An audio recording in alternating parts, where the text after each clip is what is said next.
우리는 지금 다윗의 생애를 쭉 생각하고 있지요. 아마 다윗이 왕이 되고 난 다음에 최고의 위기를 당한 순간이에요. 왕의 아들이 이 다윗의 아들이 여러 명인데 뭐 잘나고 못난 놈들이 있겠죠. 근데 그 중에 보니까 제일 잘생긴 아들, 가장 똑똑하고 말도 잘하고 인물도 제일 잘나고 그 아들의 이름이 압살롬이었어요. 예. 이놈이 이제 형을 죽이고는 외같이 도망갔다가 요압의 다윗의 군장 가운데 가장 앞장선 분이 요압이죠. 중재로 해서 돌아옵니다.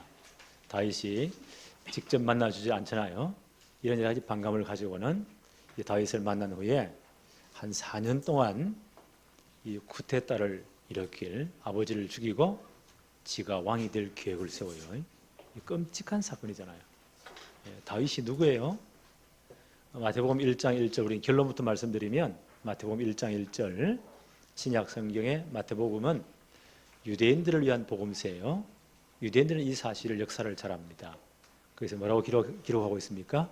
아브라함과 다윗의 자손 예수 그리스도의 족보는 이러하다. 그 아브라함의 후손으로 다윗의 혈통으로 메시아 그리스도가 오셔야 돼요. 여기 성경의 결론이에요. 그래서 십자가에서 모든 문제를 끝내시고 우리 부활하심으로 복음이 완성돼야 돼요. 이 복음은 땅 끝까지 모든 족속에게 증거되어야 말 겁니다. 그리고 주님은 재림하세요. 이 성경은 전체 역사의 줄거리예요. 예. 여기에 지금 도전하겠다 나선 겁니다. 이건 사단의 큰 역사입니다. 압살롬이 너무 똑똑한 사람인데 하나님의 계획을 제대로 모르고 감히 보세요. 아들이 아비를 죽이고 내가 왕이 되겠다는 거예요. 그래가지고 원래 잘생기고 말을 잘하니까요. 한 4년 동안 작업을 했는데 전 백성들의 마음을 다 훔쳐버립니다. 전 백성 여론들이 자기로 싹 다 향하도록 요래 만들어 놓고는요. 이 반란을 일으킵니다. 쿠데타를 일으키는 거예요. 거기에 전 백성들이 동조를 하는 거예요. 그리고 그 당대 최고의 지략가, 그 사람의 지혜는 하나님의 지혜와 버금간다니까요. 대단한 사람이죠. 아히도벨이 거기에 이 반란에 참석을 해요. 거기 동조를 해요. 그래 이 사람은 자신만만한 거예요. 이래가지고 아버지를 죽이고 왕이 되겠다고 예루살렘으로 진격에 들어오는 거예요. 만약 그 반란군과 다윗의 군대가 예루살렘에서 충돌이 어떻게 되겠어요? 예루살렘 전체는 피바다가 되는 겁니다. 이거는 큰일 나는 거예요. 그래서 다윗이 그 자리를 피해버립니다. 망명을 가버립니다. 그러니까 이 압살롬이 막 의기양양했겠죠. 이 아히도벨이 뭐라고 말해요? 그 지략가 뭐라고 말해요? 이제 다윗 도망을 갔는데 멀리 못 갔을 겁니다. 오늘 밤에 진짜 이 특별한 부대를 보내가지고 기습 공격을 해가지고 다윗만 딱 제거해버리면 그 뒤에 모든 사람들은 당신에게 다 투항할 겁니다. 요 전략대로 하면 다윗은 꼼짝없이 죽는 거예요. 그때 다윗의 친구, 우리말로 민정수석 그런 분이에요. 후세라는 분이 있죠. 다윗의 근거로 네가 반란군에게 투항하는 것처럼 거짓으로 들어가 있어라. 예루살렘에 일어난 모든 일을 내게 다 알려다오. 그 약속을 했잖아요. 그때 후세가 이 아히도벨의 모든 계략을 깨는 다른 전략을 내놓습니다. 뭐라고 말하죠? 압살롬에게 왕이라고 칭해주는 거예요. 왕이시여. 당신 아버지를 잘 알지 않습니까? 그 양반은 용사입니다. 대단한 사람입니다. 그 밑에 장군들도 대단한 분들입니다. 오늘 밤 아무리 피곤하고 지쳐도 백성들을 같이 있지 않습니다. 다윗은 다른데 안전한 데 피해 있습니다. 공격해 본들 소용이 없습니다. 그러려면 전면전을 써야 됩니다. 이스라엘 전체 다음부터 저 브엘세바까지 모든 군대를 동원해서 기습 완전 땅에 이슬이 덮듯이 와장창 덮어가지고 싹 다 멸해야 됩니다. 만약 다윗이 어떤 성에 숨어 있으면 전 이스라엘 사람들이 밧줄을 그 성을 묶어가지고 이게 가능하겠어요? 성을 땡겨가지고 저 강에다 집어넣어야 됩니다. 그러니까 허영에 꽉 차 있는요 이 압살롬이 그 말을 들어보니까 솔깃한 거예요. 그리고 그 주위의 모든 참모들도 그 말이 맞다고. 이래가지고 아히도벨의 그 악한 계략이 이렇게 배제되고 후세의 계략이 측되고요. 이 소식을 후세가 다른 첩자를 통해 다윗에게 알리잖아요. 혹시 모르니까 빨리 오늘 요단을 건너서 피하십시오. 이런 사건이 지금 전개되어 오는 겁니다. 그리고 이제 다윗이 이제 쫓겨나서 다시 군대를 모집하지요. 그래서 이제 저 들판에서 이 발람군과 다윗의 군대가 일대 이제 격전이 벌어지는 거예요. 이 발람군을 진압해야 되니까 오늘 그 내용이에요. 그런데 하나님이 숫자는 보니까 다윗의 이 망명한 군대가 훨씬 적어요. 압살롬의 발람군의 숫자가 훨씬 이스라엘 전체 동조했으니까 훨씬 많아요. 게임이 안 되는 싸움이에요. 근데 하나님은 어떻게 했다고요? 모든 대적자들을 다윗의 손에 넘기셨다. 하나님이 넘기신 거예요.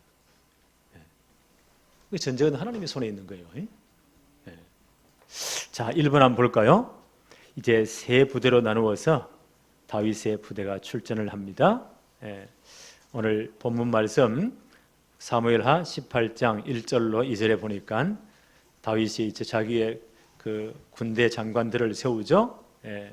요압이란 전 이제 망명해온 군대 가운데 3분의 1은 요압 장군의 밑에, 3분의 1은 요압의 동생 아비새의 휘하에, 그리고 3분의 1은 가드 사람 이때의 휘하에 넘겨서 세 부대로 나누어서 이제 발람 군들과 일대 격전이 벌어지는 겁니다. 그리고 다윗도요, 나도 함께 출전하겠다. 그때 백성들이 다윗을 얼마나 존경하고 사랑했는지 백성들이 이런 말을 해요. 3절 한번 볼까요? 백성들이 이르되 왕은 나가지 마소서. 우리가 도망할지라도 그들은 우리에게 마음을 쓰지 아니할 터이요. 우리가 절반이나 죽을지라도 우리에게 마음을 쓰지 아니할 터이라. 왕은 우리 만명보다 중하오니 왕은 성읍에 계시다가 우리를 도우심이 좋으니이다 함이라. 참, 백성들이 진짜 왕을 존경하고 사랑하잖아요. 당신은 우리 만명보다 중한 분입니다. 이분들은 제대로 깨달은 것 같아요. 하나님이 깨달은 것 같아요. 왜요? 그 혈통을 통해 그리스도가 하나님께 이루어져야 되기 때문에 당신은 출전하지 마십시오. 자, 이들이 이제 발람군을 지나가기 위해서 갈 때 다윗이 특별한 부탁을 합니다. 18장 5절 한번 볼까요? 왕이 요압과 아비새와 이때에게 세 부대의 장군들이죠. 이분들에게 명령하여 이르되 나를 위하여 젊은 압살롬을 너그러이 대우하라. 다윗 이 말 속에는요, 이 발람군을 진압하는 것이 하나님의 계획을 분명히 알았어요. 이 전쟁은 이미 다윗의 부대가 승리할 줄을 다윗이 확신하고 내다본 거예요. 그때에 젊은 압살롬을 너그러이 대우하라 하니 왕이 압살롬을 위하여 모든 군 지휘관에게 명령할 때에 백성들이 다 들었다. 왜요? 이 전쟁, 이 내란을 이제 다 정리하고 이 반란군들을 싹 다 이제 멸하고 이 전쟁은 이길 것을 확신했어요. 그리고 부탁합니다. 압살롬에게 기회를 줘라. 그 피해간 놈이지만 회개할 수 있도록 그렇게 간곡하게 부탁을 합니다. 그래서 이제 이 반란군을 진압하는 이런 전쟁이 시작된 거예요. 6절 한번 볼까요? 이에 백성이 이스라엘을 치러 들로 나가서 에브라임 수풀에서 싸우더니 다윗의 군대가 숫자가 적기 때문에 그냥 싸우면 큰일 나요. 수풀에 지형 지물을 이용해서 수풀에 들어가서 싸웁니다. 그럼 다윗의 군대가 훨씬 유리한 거예요. 7절에 거기서 이스라엘 백성이 다윗의 부하들에게 패하며 그날 그곳에서 전사자가 많아 2만 명이 이르렀고 2만 명의 반란군들이 죽어버립니다. 하나님의 역사예요. 8절에 보니까 그 땅에서 사면으로 퍼쳐 싸웠으므로 그날에 수풀에서 죽은 자가 칼에 죽은 자보다 많았더라. 그 지형지물을 다윗이 진짜 이용을 잘했으니까요. 수풀에 걸려 죽은 자들이 멋더러 뛰어들다가요. 죽은 자들이 훨씬 많았다 하나님이 큰 승리를 하게 하신 겁니다. 압살롬이 이제 큰일 났죠. 자기가 전 이제 이 반란 군의 지휘관으로서 전쟁을 지휘했는데 이렇게 큰 참패를 당하니까 압살롬이 도망을 가는 거예요. 도망을 갈 때 이제 이 노새를 타고 왕이 보세요. 얼마나 급했으면 이걸 타고 좀 튀는 겁니다. 9절 한번 볼까요? 압살롬이 다윗의 부하들과 마주치니라. 압살롬의 부대가 이제 엄청나게 이제 피해를 입고 지금 도망하는 겁니다. 다윗의 군대와 마주쳤습니다. 얼마나 다급했던지요. 압살롬이 노새를 탔는데 그 노새가 큰 상술이 번성한 가지 아래로 지날 때에 압살롬의 머리가 그 상술이 나무에 걸림에 그가 공중과 그 땅 사이에 달리고 그가 탔던 노새는 그 아래로 빠져나가 버렸다. 상황이 이해되죠? 옛날에 이 왕들의 장군들은 이 머리를 아주 따 올려 길러서니까 멋지게 꾸몄단 말이에요. 그게 영광이요, 자랑이요. 크게 상수리 나무 가지에 탁 걸리니까 노새는 막 뛰어가니까 여기 딱 걸려가지고 지나가 버리고 대롱대롱 매달린 겁니다. 하나님이 이렇게 하신 것 같아요.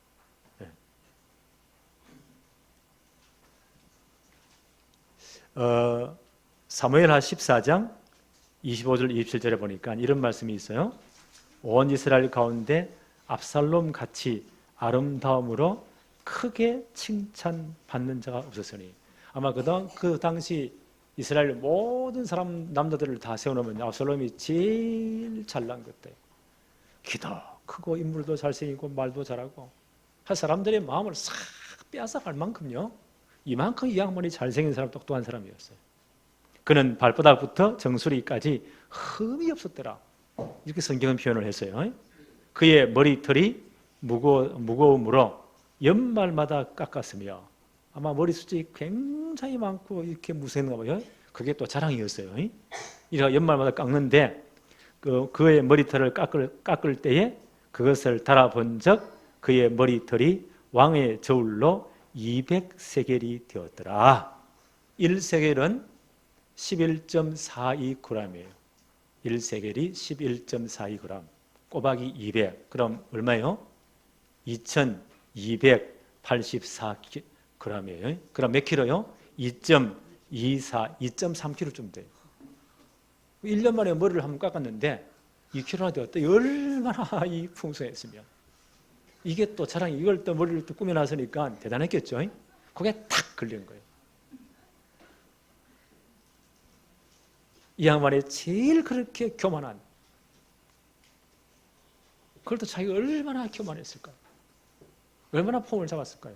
그게 딱 걸린 거예요. 그 나무 사이에 대롱대롱 지금 달려 있습니다. 네. 하나님이 왜 이렇게 나무에 탁 달게 만들었을까요? 이것도 의미가 있는 것 같아요. 신명기서에 이런 말씀이 있어요.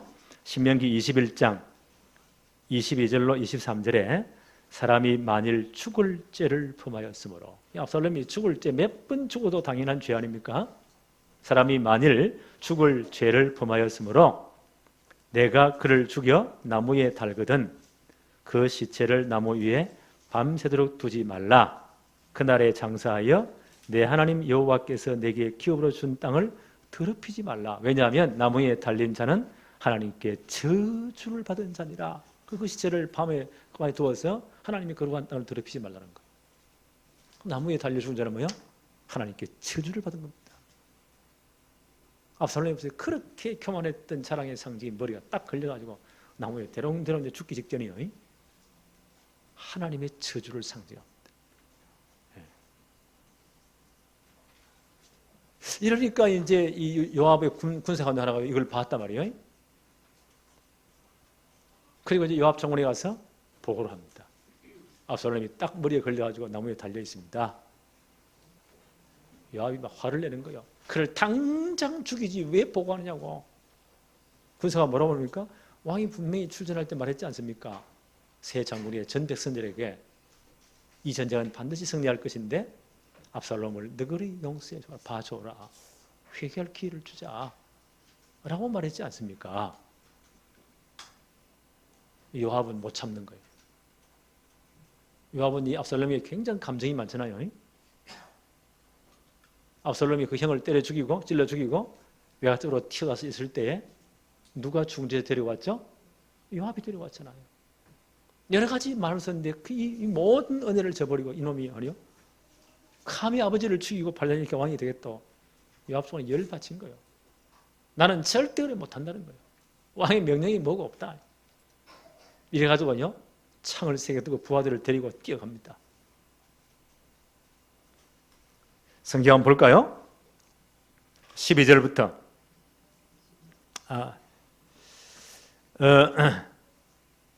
14절 한번 봅시다.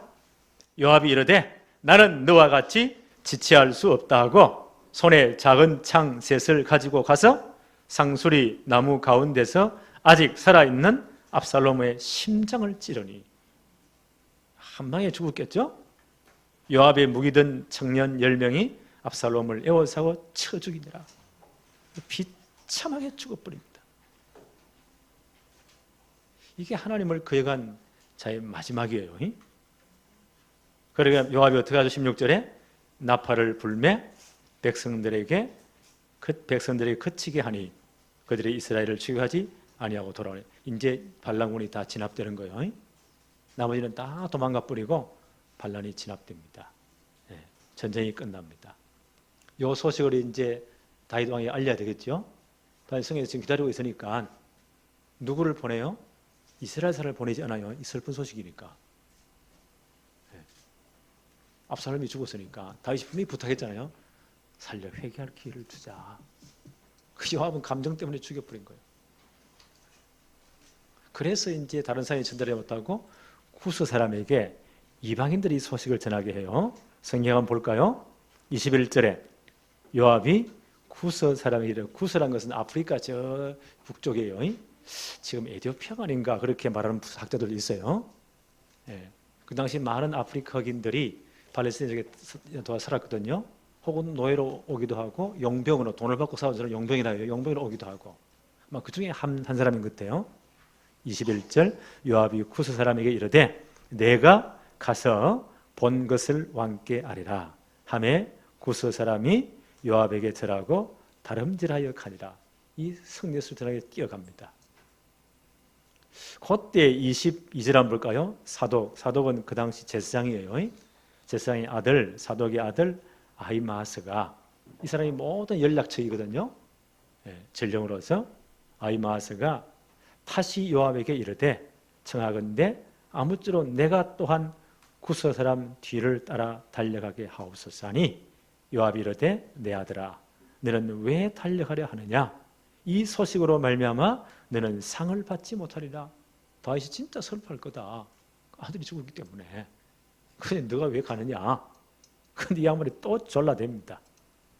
23절 그가 한사코 달려가겠노라 하는지라 요압이 이르되 그리하라 하니 아히마아스가 들길로 다름질하여 구스 사람보다 앞질러, 이 사람이 지역을 너무 잘하니까 앞질러 갔어요. 그래서 왕에게 보고하죠. 28절 한번 봅시다. 아히마아스가 외쳐 왕께 아뢰되 평강하옵소서 하고 왕 앞에서 얼굴을 땅에 대고 절하며 이르되 왕의 하나님 여호와를 찬양하리로소이다. 그의 손을 들어 내 주 왕을 대적하는 자들을 넘겨주셨나이다. 오늘 전쟁에 큰 승리를 했습니다. 하나님이 그들을 넘겨주었습니다. 승리했다는 말이죠. 다윗이 이제 그는 분명히 확신했고 아들에 대해서 묻습니다. 말할 수 있을까요? 이 양반은 말을 못하는 거예요. 그때 이제 구스 사람이 뛰어와요. 31절 한번 볼까요? 구스 사람이 이르러 말하되 내 주 왕께 아뢰 소식이 있나이다. 여호와께서 오늘 왕을 대적하는 모든 원수를 갚으셨나이다. 하나님이 전쟁을 승리하게 했습니다. 32절 왕이 구스 사람에게 묻되 젊은 압살롬은 잘 있느냐? 구스 사람이 대답하되 내 주 왕의 원수가 일어나서 왕을 대적하는 자들은 다 그 청년과 같이 되기를 원하나이다. 그 말은 죽었다는 말이죠. 압살롬이 죽었습니다. 아마 요압과 그 군인들이 가서 막 완전 난도질을 했겠죠. 이렇게 박살났습니다. 비참하게 죽었습니다. 예. 라고 보고를 합니다. 예. 이때 보세요. 다윗이 이 소식을 듣고 얼마나 애통하는지 모릅니다. 33절 한번 볼까요? 왕의 마음이 심히 아파. 심히 아파. 이게 아마 부모의 심정인 것 같아요. 아비의 심정, 어미의 심정인 것 같아요. 아무리 때려 죽이려면 나 다른 사람들은 저 호로자스가 때려 죽여야 된다고 하냐 저래 고함을 질러도 부모의 심정은 다른 거예요. 이게 부모의 심정이에요. 우리 랩넌트 알겠어요? 이게 부모의 심정이에요. 다윗이 마음이 심히 아파 문 위층으로 올라가서 우니라. 그가 올라갈 때에 말하기를 내 아들 압살롬아, 내 아들 압살롬, 내 아들 압살롬아, 차라리 내가 너를 대신하여 죽었다면 압살롬 내 아들아 하니라. 비통하게 옵니다. 두 가지 의미가 있겠어요. 하나님의 징계입니다. 자신이 범죄라잖아요. 자기의 죄 때문에 모든 이런 역사들이, 이런 일들이 일어났잖아요. 그 가문에 보세요. 칼이 떠나지 않는 거예요. 자기의 실수 때문에. 하나님 분명히 말씀하셨죠? 사무엘하 7장 14절에 네가 만약 잘못하면 사울같이 왕위는 피하지 않겠다. 그러나 사람의 매와 인생 채찍으로 너를 다스리겠다. 하나님의 징계입니다. 그게 대한 애통합니다. 회개요. 그리고 그 아들의 피해에 대한 다윗 자식을 교육을 잘못 시켰잖아요. 너무 바쁘다는 핑계 때문에. 그렇죠? 진짜 복음으로 가기 못 시켰잖아요. 그에 대한 후회함들, 그 아들의 피해에 대해서 비통하게 옵니다. 나는 이런 눈물이 우리 성도에게 흘리지 않기를 기도합니다. 다 내 탓이라고 한 거예요.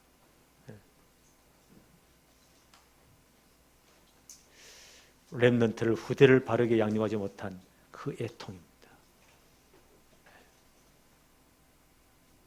예수님 십자가에 달리러요 끌려갈 때 십자가를 지시고 골고다를 오르실 때 수십 분을 쓰러지잖아요. 비참한 모습이잖아요. 평소에 예수님을 사랑했던 존경했던 많은 예루살렘 여인들이 그 뒤를 통과하며 따라옵니다. 그때 예수님께서요 그 여인들을 향해서 하신 말씀이에요. 누가복음 23장 28절. 예수께서 돌이켜 그들을 향하여 이르시되 예루살렘의 딸들아 나를 위하여 울지 말고. 누구를 위해서요? 너희와 너희 자녀를 위해서 울어라. 참 의미 있는 말씀이에요. 나를 위해 울지 말고 너희와 너희 자녀를 위해서 울어라. 예수님 십자가 사건 이후에 한 35년 뒤죠? 정확히 37년 뒤에요. AD 60, 70년 로마 장군 지도부에서 예루살렘 전체가 포위되고요. 예루살렘이 파괴되는, 성전이 파괴되고 예루살렘이 파괴되는 거예요. 그때 복음을 거부하고 예수님까지 거부해버렸잖아요. 예루살렘 전체가. 그 제사장들과 유대인들이 어떻게 했습니까? 예수를 십자가에 못 박으십시오. 그때 로마 총독 본디오 빌라도로 하죠. 총독으로 와 있는 유대 총독으로 와 있는 사람들이요. 나는 이 예수에게 어떤 죄도 발견하지 못했다. 너희 종교적인 문제 아니냐? 로마 법으로는 처형할 수 없다. 이러니까요. 예루살렘 전체 사람들이 뭐라고 말을 합니까? 정치적으로 딱 대들어요. 만약 당신이 예수를 놓으면 가이사의 충신이 아닙니다. 라고 딱 아르케스건을 닦은 거예요. 정치적으로. 그러면 정치인들은 거기는 딱 손을 들어야 돼요. 그래서 예수님을 내어준 거예요. 십자가에 못 박잖아요. 예수님 거부해버렸습니다. 복음을 거부해버린 거예요. 그 죄가 얼마나 큰 줄 아세요? 그때 이 사람들이 얼마나 용감하게 말합니까? 그 모든 예수님을 거부한, 복음을 거부한, 하나님을 거부한 그 핏값을 우리와 우리 자손들의 머리에 돌리십시오. 죽으려면 무슨 말을 못해요? 이게 겁나는 말이에요. 그 모든 하나님의 뜻을 거부한, 복음을 거부한 그 피값을, 예수를 십자가에 내준 그 피값을 우리와 우리 후손들의 머리에 돌려라. 그게 그대로 돌아가는 겁니다. 예수님 이 사실을 내어보면서 예루살렘의 딸들아, 나를 위해 울지 말고 너희와 너희 자녀를 위해서 울어라. 그 피값을 갚으시는 거예요. AD 70년 로마 장군 디도에 의해서 예루살렘 전체가 포위되잖아요. 그때 이 어리석은 사람들은요, 하나님의 성전에 들어앉아 있으면 절대 성전은 문이 안전하다. 그게 다 들어앉아 있었습니다. 예루살렘은 산 위에 있는 동네 도시예요. 밑에서 모든 물들 싹 다 들어와야 돼요. 그 길을 토성을 쌓았다가 막아버린 거예요. 굶겨 죽이기 작전이에요. 한 40일 딱 굶겨보세요. 어떻게 되는가. 거의 다 굶어 죽습니다. 지금 나는요, 북한이 이런 상황이 아닌가. 트럼프란 저 진짜 괴상한 아저씨가요, 딱 봉쇄해가지고 아무것도 주지 마. 수출 못해. 러시아하고 중국이 딱 손을 막았잖아요. 만약 물자 좀 반 죽인다 이러니까요, 두 사람 꼼짝 못하잖아요. 김정은이가 지금 마지막으로 푸틴에 가가지고 형님 도와주세요. 못 도와줘. 아마 그런 상황일 거예요. 한 40일을 딱 막아버리니까 어떻게 되겠어요? 비참한 일이 납니다. 예루살렘의 성문이 열리면서 보세요. 들어보니 거의 반은 굶어 죽고, 그 성전에 들어앉아 있는 제사장들도 목이 다 날아난 거예요. 수십만이 죽습니다. 끔찍하게 죽습니다. 예루살렘이 전차 피가 되는 거예요. 그때 성전 다 무너지고 성벽 다 무너지고, 그리고 살아남은 사람들은 잡혀가지고 로마의 콜로세움 알죠? 오형극장, 그걸 짓는데 죽을 때 일하다가 다 죽어버렸어요. 거기 있는 사람들.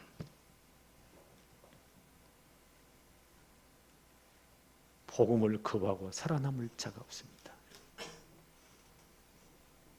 참 비참하죠. 그래서 우리 렘넌트들이 어릴 때부터 정확한 복음 심어야 돼요. 유 목사님 표현대로면 진짜 각인 알죠? 비석에다가 돌을 새기는 각인이라고 해요. 옛날에는 이제 정을 가지고 쪼아가지고, 요즘은 기계가 얼마나 좋은지 짜 이렇게 하지만 그건 절대 변치 않아요. 그걸 각인이라고 해요. 복음을 각인시켜라. 아예 그 삶 속에, 모든 인격 속에 복음을 깊이 뿌리를 내려라. 완전 체질화되도록 해라. 그리고 진짜 실력과 규모와 실력 갖추도록 만들어라.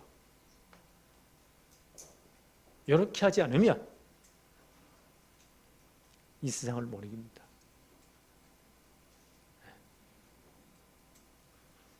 자, 압살롬이 한번 보세요. 이 복음을 거부하고 그리스도를 거부하고 하나님의 뜻을 거부한 이 친구가 어떻게 되느냐. 18장 18절 한번 보세요. 압살롬이 살았을 때에 자기를 위하여 한 비석을 마련하여 세웠으니 이는 그가 자기 이름을 전할 아들이 내게 없다고 말하였음이더라.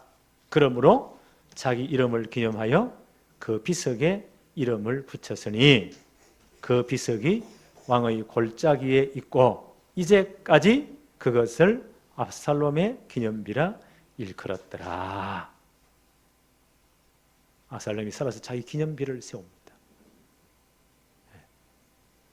그런데 압살롬에게 아들이 없었나요? 있었죠. 사무엘하 14장 27절에 보니까 압살롬이 아들 셋과 딸 하나를 낳았는데 딸의 이름은 다말이라. 그런 얼굴이 아름다운 자들아. 아들 셋이 있었어요.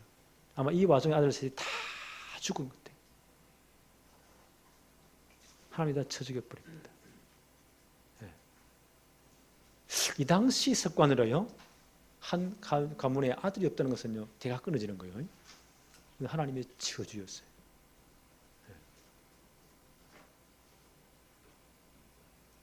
이 가정이 이렇게 저주를 받는 겁니다. 그리고 자기 이름을 기념비를 세워놨단 말이에요. 메시아 언약을 대적한 자의 최후를 후대에게 전가하기 위해서입니다. 아마 기념비에 뭐라고 기록되었을까요? 후대 사람들이 여기 기념비에 이름을 여기에 이 사람이 업적을 써준다면요, 뭐라고 써야 될까요? 하나님의 방법과 대책을 깨닫지 못하고 하나님을 대적한 자, 여기에 누워 있다.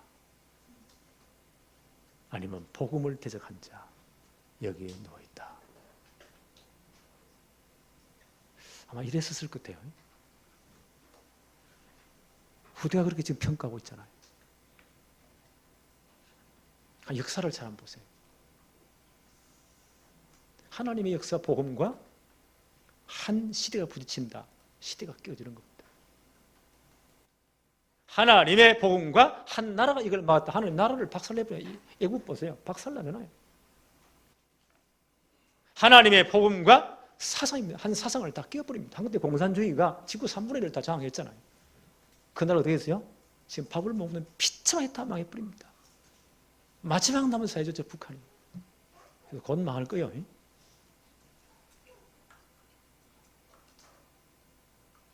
지금 북한은 정통적인 공산주의도 아니에요.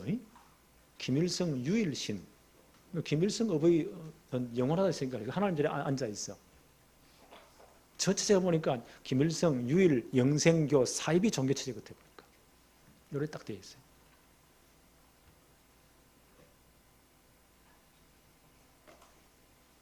(1948년도) 평양을 김일성이 장악하고 나서 공산 괴뢰 정권을 소련이 이제 다 부추겼죠. 돈 대줘가지고 세워놓고는 권총을 들어서 모든 가족들을 모아놓고 하늘을 향해 쏘았습니다. 하나님 죽었다고. 근데 하나님 없는 지상 최고의 파라다이스 나고를 만들겠다고. 오늘날 어떻게 됐죠? 수백만을 굶겨 죽이고 있습니다. 그때 교회 문 닫아버리고 성경만 가지고 있어서 그때는 다 사형시켜 버렸어요. 지금은 이제 수모 성경원설이 꽤 많아요. 그 체제가 무너지고 있으니까 국가가 싹 다 나눠주겠다고. 지금 배급 안 나와요. 자모대 자기가 먹고 살아야 돼.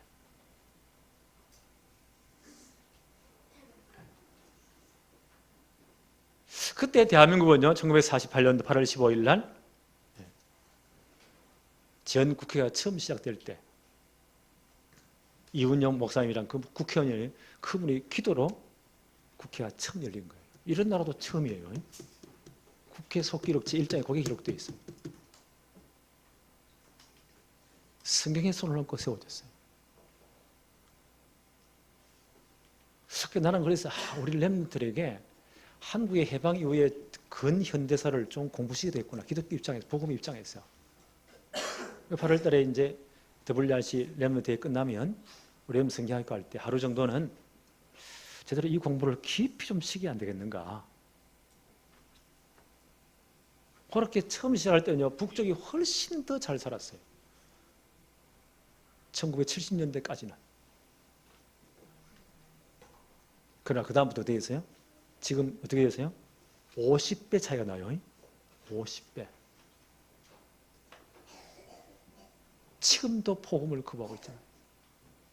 핍박하고 있잖아요. 지금 수많은 사람들이 정치범 수용소에 지금 갇혀 있습니다. 거의 기독교 교인들입니다. 인간 대접을 못 받고 있습니다.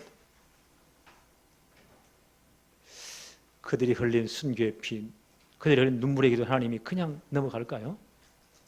난 아니라고 생각해요.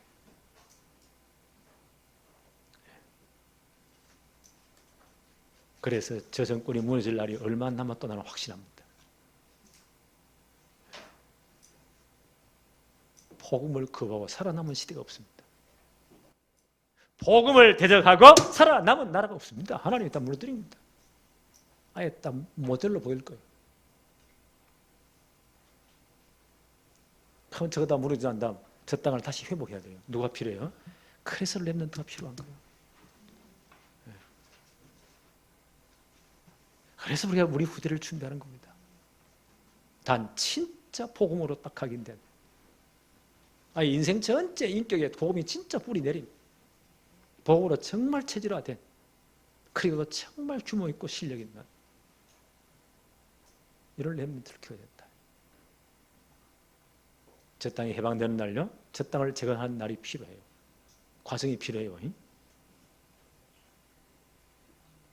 지금 많은 사람들은 통일되면 무조건 다 될 줄 아니에요.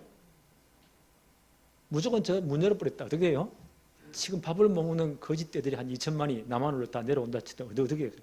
대혼란이 일어나. 이거 다 떼가 버려요. 그 사람 내게 후비를 없잖아. 큰일 나요. 그래서 어느 정도는 막아놓고는요, 치안을 유지하면서 재건해야 북한을 다시 우리만큼 수준으로 올려야 돼요. 그때 나는 전 세계 자본이 다 온다고 봐요. 그때 우리 렘들이 거기에 투입되는 겁니다. 저 땅은 기회의 땅이기도 합니다. 마지막 시대 세계복음화를 위해서. 저는 이런 여러 뉴스를 보면서요, 하나님이 이 시간표를 만들고 계시구나. 역사의 주인은 누구십니까? 하나님이십니다. 물론 사람이 정치하는 거지만요, 하나님이 하실 것 같아요.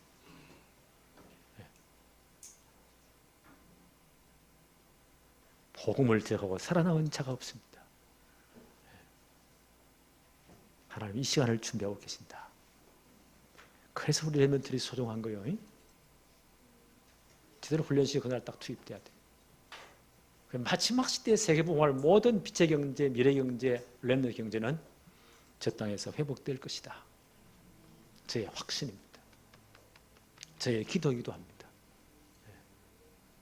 오늘 이런 축복에 우리 모든 렘넌트, 우리 다락방 모든 교회가 쓰임 받기를 바랍니다.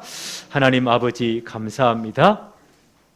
오늘도 복된 주의 날을 허락하시며 예배의 최고 축복을 누리게 하심도 감사합니다. 오늘 우리가 이 언약의 말씀 붙잡고 이 시대를 보면서 정말 기도할 수 있게 하여 주옵시며 이 나라를 위해서 기도하게 하여 주옵시고 저 북한 땅에 지금까지 눈물 흘리며 순교의 피를 흘리고 기도한 하나님 백성들을 하나님 기억하시며 하나님이 완벽한 역사의 시간표를 움직여 주옵시며 복음을 대적하는 자들을 다 하나님이 다 넘겨 주옵시며 하나님이 처리하여 주옵시고 이 나라가 이제 마지막 시대 세계 복음화할 축복의 나라 되도록 거기에 우리 후대들, 우리의 렘넌트들이 주역으로 쓰임 받도록 축복해 주옵소서. 예수님의 이름으로 기도합니다. 아멘.